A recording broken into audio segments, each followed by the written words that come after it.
At the beginning of this year, one thing I've noticed at our school is that the student parking was confusing everybody.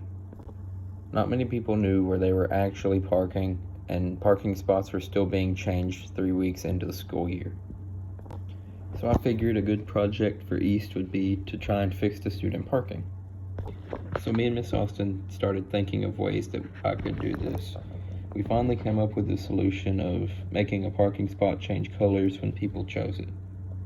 All last year in East, I used Sketchup, and I got pretty good with it, so that's what I figured I would be able to make the designs with.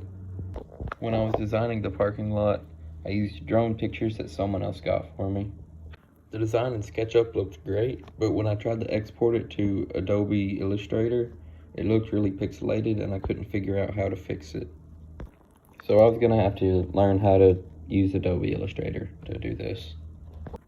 But after a few days with tutorials, I figured out the basics and finished designing it in Illustrator. Then Miss Austin said that I might be able to use Adobe InDesign to make the parking lot change color, like when someone picks their parking spot on it.